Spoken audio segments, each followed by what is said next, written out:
আল্লামা মামুনুল হক সাহেব গত 17 বছর ধরে উনি কোনো ছোটখাটো খেলোয়াড় ছিলেন না, হাসিনার সাথে উনি টক্কর দিয়ে চলেছে।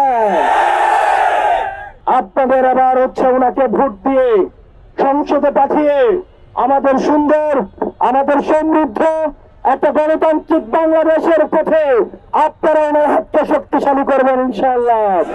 প্রিয় মোহাম্মদপুরবাসী, আমরা আজকে ইতিহাসের সন্ধিক্ষণে দাঁড়িয়ে আছি। আগামী 12 তারিখ যেই সংসদীয় নির্বাচন অনুষ্ঠিত হবে, সেই সংসদীয় নির্বাচন ফ্যাসিবাদ এবং গণতন্ত্রের মধ্যে রূপরেখা টেনে দিবে। সেই নির্বাচনী ফলাফল আমাদের আধিপত্যবাদ থেকে মুক্ত হওয়া রূপরেখা টেনে দিবে। আমাদের বিগত 3টা নির্বাচনে আমরা দেখেছি দিনের ভোট রাতে হতে, আমরা দেখেছি মরা মানুষ এসে ভোট দিয়ে যেতে, আমরা দেখেছি ডিসিএসপিদেরকে সাক্ষী রেখে এসআই কনস্টেবলরা ভোট দিয়ে দিতে। নির্বাচনের আর 5 দিন বাকি রয়েছে। এই 5 দিন পূর্বে এই 11 দলীয় ঐক্যজোটের যেই গণজোয়ার সৃষ্টি হয়েছে, সেটিকে রুখে দিতে আমরা দেখছি নানা মহল তৎপর হয়েছে, দেশি বিদেশি ষড়যন্ত্র তৎপর হয়েছে। প্রশাসনের বাইরে এসে আমাদের নিরুপায় প্রকাশ করে ওনাদেরকে চাপ প্রয়োগ করা হচ্ছে। আমরা বিশ্বাস করি এই নির্বাচনে কোন পুলিশের ভাই, কোন এসপিডিসির জন্য আলাদা বান্ডেল রাখতে হবে না, কোন এসআই কনস্টেবলের জন্য আলাদা বান্ডেল রাখতে হবে না। আল্লাহর কসম, এই অবৈধ টাকা যদি আপনারা ছুঁয়ে দেখেন তাহলে আপনাদের উপরে গজব পড়বে।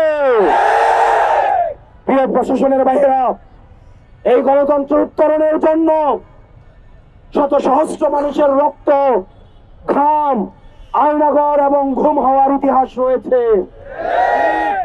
ইলিয়াস ভাইয়ের গুম হওয়ার ইতিহাস রয়েছে।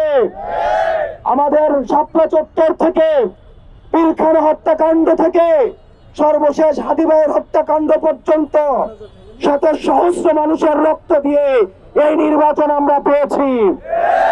প্রিয় প্রশাসনের ভাইয়েরা, আপনাদের বাসায় সন্তান রয়েছে, আপনাদের মা বাবা রয়েছে, আপনাদের কাছে করজোড় হাত জোড় করে, আপনাদের কাছে হাত জোড় করে জানাই, এই নির্বাচন, এই প্রশাসনের প্রতি যে আস্থাহীনতা তৈরি হয়েছে গত 17 বছর ধরে, এই নির্বাচন হবে আপনাদের আস্থা ফিরিয়ে আনার নির্বাচন। এটা শুধু রাজনীতিবিদদের পরীক্ষা নয়, এটা আমাদের প্রশাসনের পরীক্ষা। তারা কতটা নিরপেক্ষ আচরণ করে সেটার পরীক্ষা। পিএসপিডিসি ভাইয়েরা, ইউনো মহোদয়েরা, আপনারা মেধার স্বাক্ষর রেখে যোগ্যতা দিয়ে আপনারা চাকরিতে এসেছেন, কোন রাজনৈতিক দলের গোলাম হওয়ার জন্য না। কোন রাজনৈতিক দলের গোলামি যদি করেন, এবার নির্বাচনে যদি আপনারা নতজানু হন, আগামী 100 বছর তাদের গোলামি করতে হবে, আগামী 100 বছর ভারতের গোলামি করতে হবে। প্রশাসনের ভাইয়েরা, এই সহস্রাধিক শহীদ আপনাদের সামনে শহীদ হয়েছে, আপনাদের সন্তানরা রাস্তায় নেমে এসেছে। যে এসপি গুলি করতে নির্দেশ দিয়েছে তার সন্তান জুলাই রাস্তায় ছিল।